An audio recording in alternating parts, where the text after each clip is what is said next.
by Dave Zangaro, who does a great job covering the Philadelphia Eagles for NBC Sports Philadelphia. Dave, welcome to Unfiltered, my man.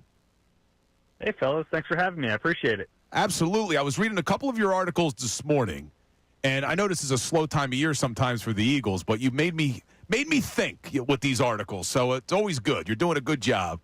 And I have a question for you specifically about the secondary. So Jair Alexander was a guy a lot of fans wanted the Eagles to get in on. He doesn't sign a big deal with the Baltimore Ravens. 1 year, $6 million. This is on the heels of them letting Slay go, letting Isaiah Rodgers go. What does this say about their confidence in Kelee Ringo and in Dory Jackson? Yeah, to me, it says more about Kelee Ringo because, I think if you hooked Howie Roseman or one of the coaches up to a lie detector test and asked them who they want to win that job, the answer has to be Kelee Ringo. He's about to turn 23. He's 6'2", 200 pounds, runs a sub-4 440. He has all the tools, as Howie Roseman says, in his body to make him a really good player. He just has to put it together, and he came into the league as a 21-year-old rookie, a young 21-year-old. So he's finally getting the chance to earn that job. And, Jair Alexander is a name, and he's been really good when he's been healthy, but he hasn't been healthy very much. He's actually played 34 of 68 games over the last 4 years. So he's a guy that if you sign him, there's some risk involved that he won't be able to be healthy for you. And, the Eagles all offseason have trended younger. They've been trying to develop their players that they draft and put them in positions to succeed.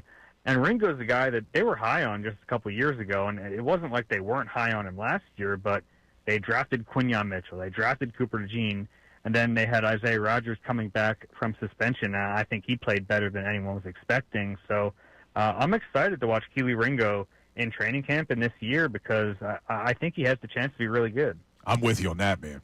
I want to ask you a little bit about Quinyon Mitchell. You wrote about him possibly playing the other side of the field where Darius Slay used to be. What's the shot of that? Yeah, it was interesting. In the spring, he lined up only on the left side, whereas last year, every single snap that he took, and he took more snaps than any player on that defense last year, came as the right cornerback. So to me, that kind of signals that they might be getting this guy ready either this year or in the future to eventually travel with the top teams or with the other team's top receiver, which is something that, top cornerbacks have done in the NFL for a long time, and it's kind of a badge of honor for corners when they get the opportunity to do that.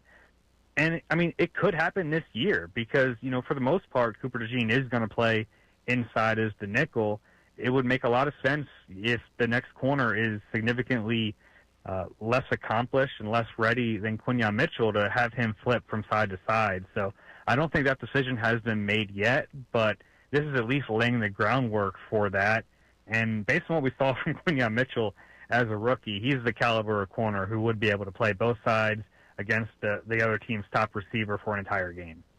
We're talking to Dave Zangaro on the Comcast Business Hotline, who covers the Philadelphia Eagles for NBC Sports Philadelphia.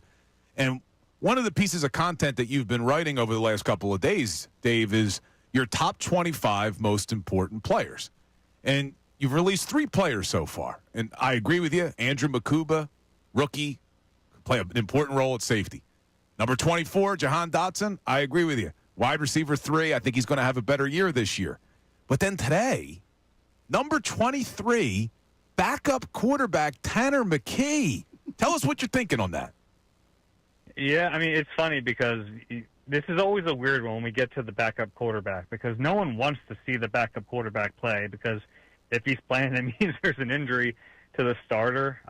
But, we have seen Jalen miss some time in December in recent years, and with the tough schedule, they could be in a race either to win the division or to get one of those top seeds, and those games become really important. So your backup quarterback, it's a big deal, and it does matter.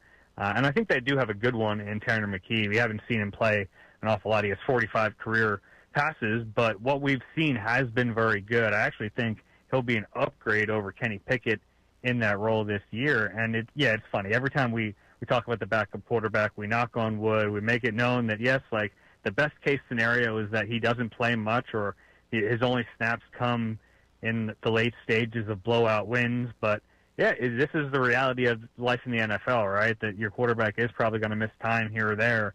and you need to feel confident going into a game with the backup, and that's why he's on the list. I want to ask you about Josh Uche. Apparently, he could be following in Zack Baun's footsteps in a sense that the Eagles love to give you a chance. Do you think he's going to have a big year for the Eagles? It's a good question, Rick, because they signed 2 veteran edge rushers, Josh Uche and then Azeez Ojulari. Ojulari got more money, and he's probably considered to be the guy in the chair, the lead chair for that third edge rusher position. But Uche has had some success in his career. Back in 2022, he had 11.5 sacks. The production hasn't been there otherwise, but, you know, in the spring especially, you kind of take a listen to what some of the veterans are saying, and Zack Baun said that Uche kind of took his story to heart a little bit. Zack Baun coming here on a 1-year deal, making the most of it, getting a major contract extension the next offseason. So Uche has something to strive for and to work toward. And then Lane Johnson actually brought up Uche's name when asked about which edge rushers have kind of impressed him so far in the spring, and that's worth noting. It's also worth noting that spring practices are in shorts and shells, and you can't really learn a ton about the edge rushers, but fascinated to see what happens at that position because on one hand, you have Nolan Smith. I think we all expect him to be a really good, solid, top-of-the-line edge rusher for this team. I'm really high on Jalix Hunt, but we just haven't seen a huge body of work from him. And then after that, I don't think anyone knows really what they're getting from Azeez Ojulari or Josh Uche. And if there's one spot where they could potentially add a player down the line, I do think it is at the edge rusher spot, but I think they might want to see what those 2 veterans have to give them in training camp first. All right, Dave, one more for you.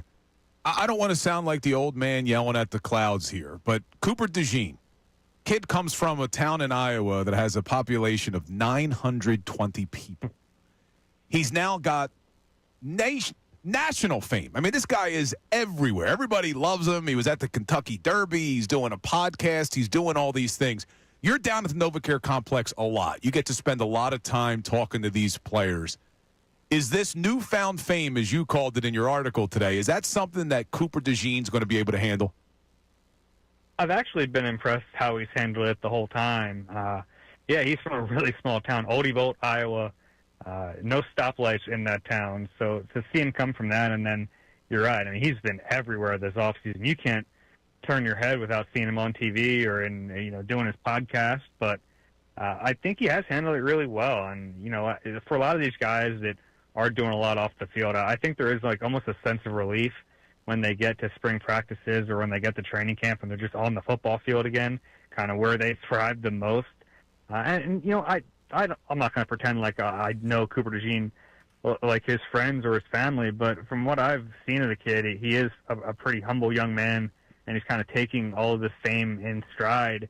And he says it hasn't changed him, and I tend to believe him so far. And that's good because they need him to be who he was last year because he was a heck of a nickel corner. And going into year 2, I think he has a chance to be even better. Awesome stuff, Dave. We really appreciate you joining the show. Your first time on Unfiltered, but hopefully the first of many. All right, guys. Take care. We'll talk to you soon. So that was Dave Zangaro, covers the Eagles for NBC Sports Philadelphia. What's up, everybody? It's Bill Colarulo from Unfiltered with Ricky Bo and Bill Colarulo. Thanks for watching. Make sure you're subscribed to our YouTube channel because we post a ton of content. It's not just what you hear on air. We're posting content all day long. We do some things before the show, after the show, even stuff during the show. So subscribe, like, do whatever you got to do. We got all this content coming to you every single day.